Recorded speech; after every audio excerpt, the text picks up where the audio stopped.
GM, welcome friends back to another episode of Web3 Academy, a place where we are guiding entrepreneurs, creators, and businesses into Web3. I'm Kyle Reidhead. You can find me on Twitter at Kyle Reidhead, and I hope you will follow me there and hit me up. I love to chat with others in the Web3 space, especially those who are listening to this podcast. In this episode today, we are talking about how Web3 is eating the world and no one knows it. Really, the title of this episode was supposed to be Crypto is Dead, but Web3 is Thriving. We already used that one in an earlier episode, so we had to switch this. But basically, the point in this episode is it came from after everything happened with FTX and everything going on in the crypto space right now. I sat down one night and just started writing. And I wrote my thoughts on just this industry as a whole and where it's gone from, it's early days from when it started, when it was all about cryptocurrency, to nowadays where it's more about Web3 and the tech.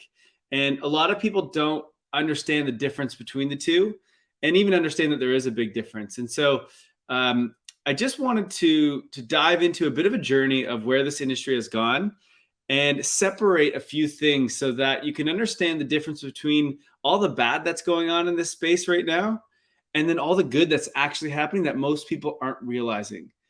And I know we're in this crazy, grim, dark place in the middle of a bear market, and it seems like it's so bad. And there's a lot of people that might not be sticking around this industry. But I think at the end of this, you'll start to understand that, hey, there's actually a bunch of different things going on in this space. And there is so much good, and most people just don't really understand it yet. So we're going to dive into that. Before I do, a couple asks from you.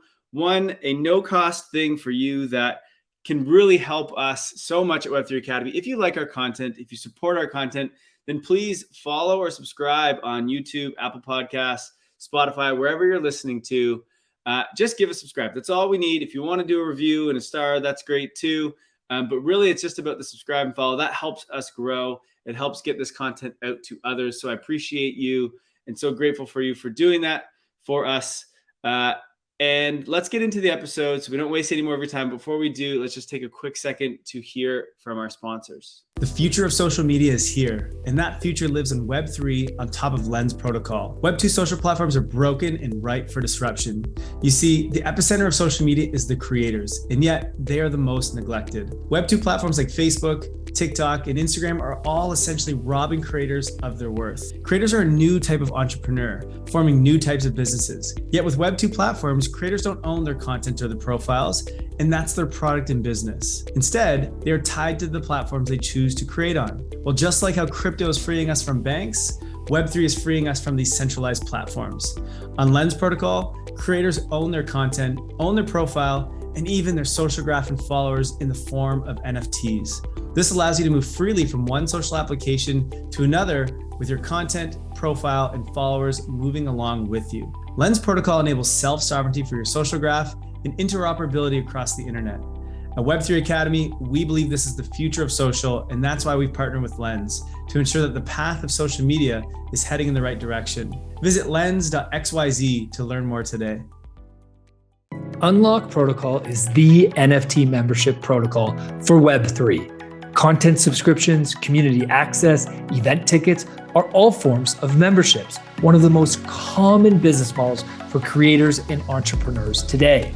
Building an NFT membership opens many new possibilities for your members. Everything from tailored multi-platform experiences to the ability to sell an unfinished subscription on secondary markets. These are things just not possible in Web 2. However, in order for this business model to work, creators need NFTs which are time-bound or have built-in recurring payments. Unlock Protocol does this for your NFTs. Better yet, with a few simple steps, you can create your own NFT contract without code. What WordPress has done for websites, Unlock Protocol is doing for membership NFTs. If you're an NFT creator, you can't rely on royalties as they are likely going to zero. You need recurring revenue. You need Unlock. At Web3 Academy, we believe NFT memberships are the future of business and community. And that's why we decided to build on Unlock. Learn more at unlock-protocol.com. Okay, guys, we are back and we were talking about Web3 is eating the world and no one knows it. So let's do a quick reality check. Crypto seems to be burning to the ground. Company after company is falling into bankruptcy, and the contagion is spreading like wildfire. Furthermore, our favorite magic internet monies continue to go in one direction, down. It's quite the contrast to 2020 and 2021, isn't it?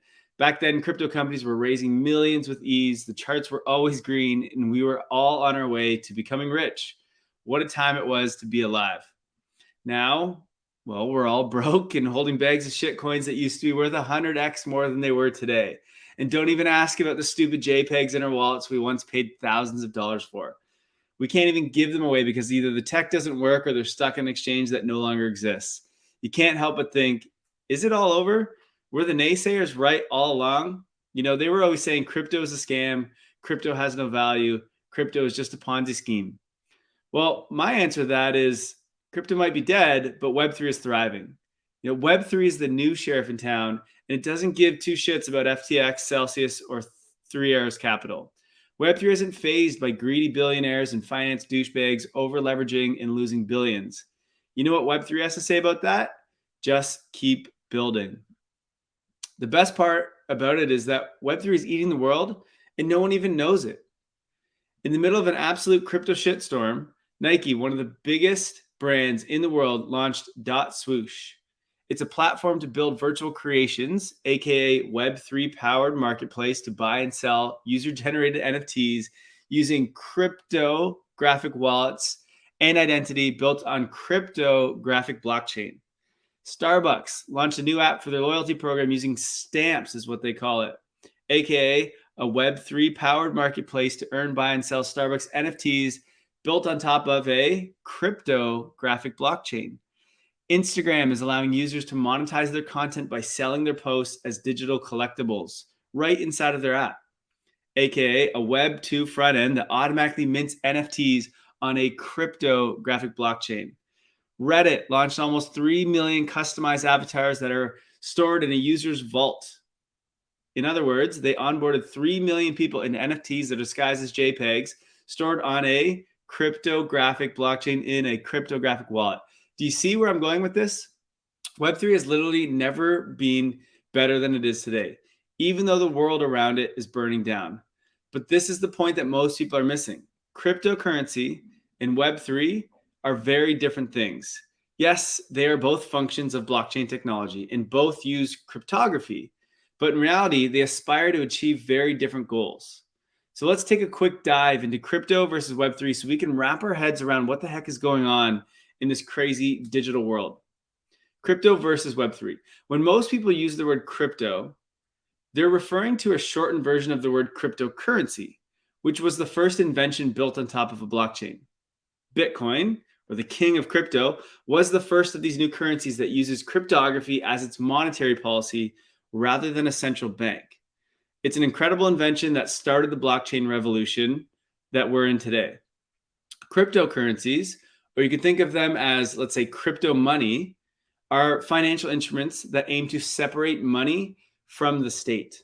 The idea of crypto money is to create sound money, money that can't be inflated away by central banks, and money that isn't owned or controlled by any one country or government.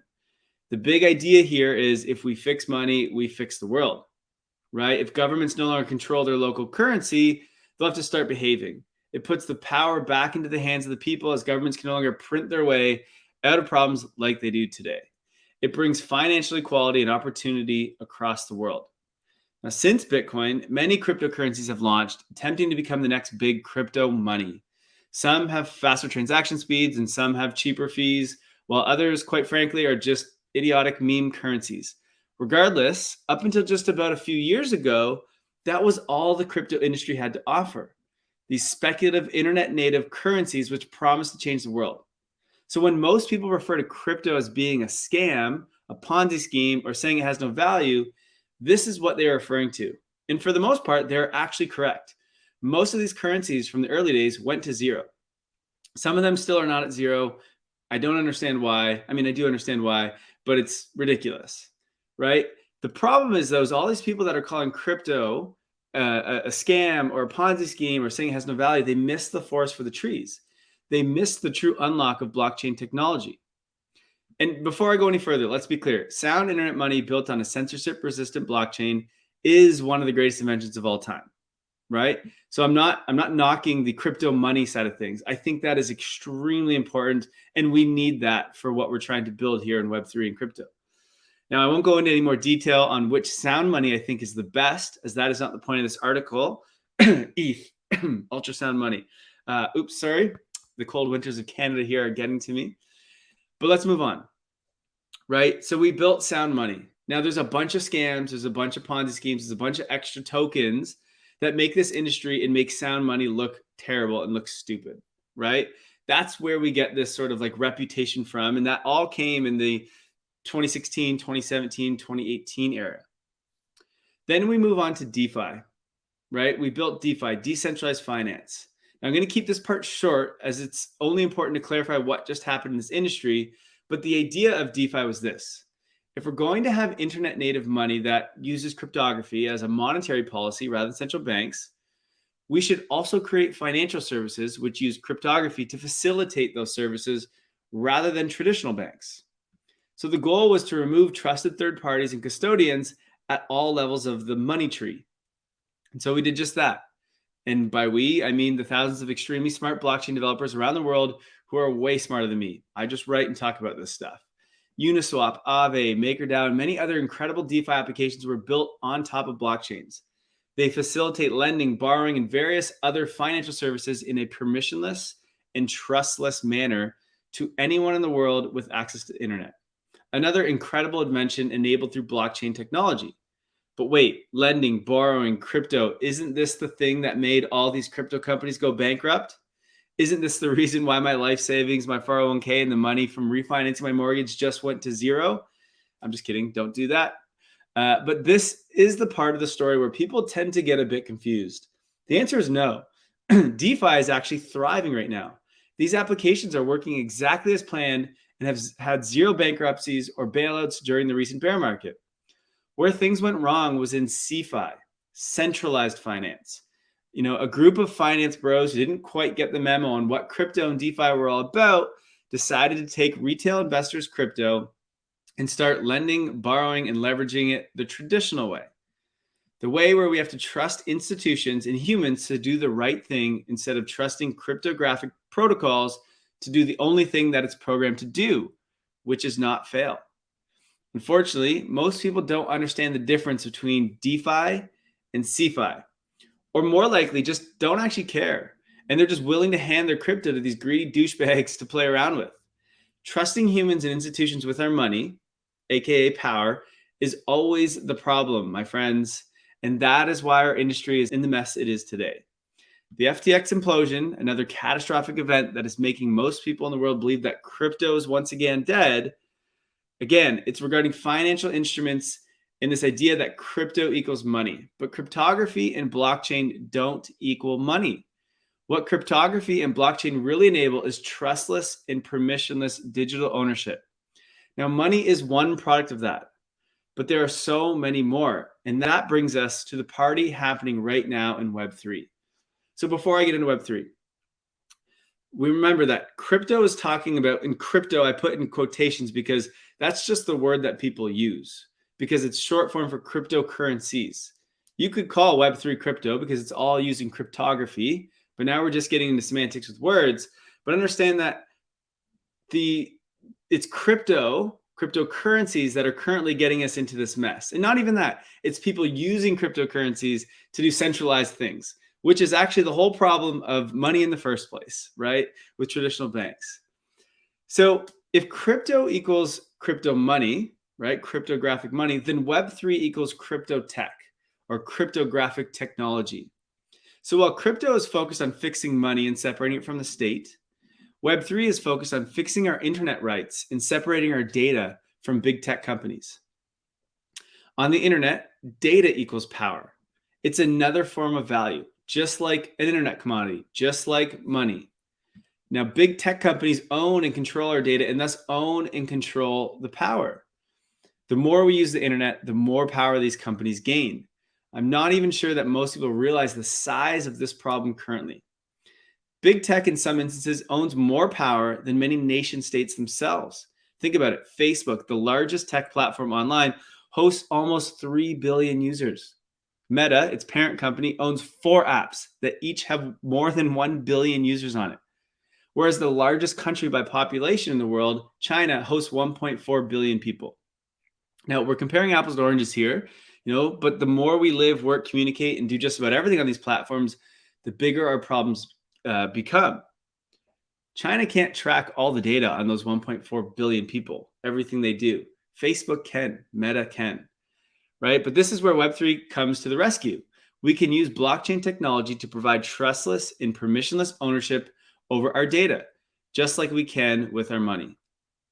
Not only does this put the power back into the hands of the users, but it also improves how we use the internet. It creates new ways of online monetization and opens up a Pandora's box of internet native businesses and communities.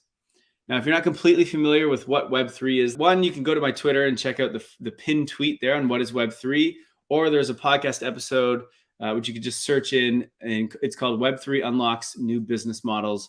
You can check that out there, and that'll help you get caught up to speed on Web3. But how is Web3 weathering the storm? Easy. Web3 is about technology, not speculation.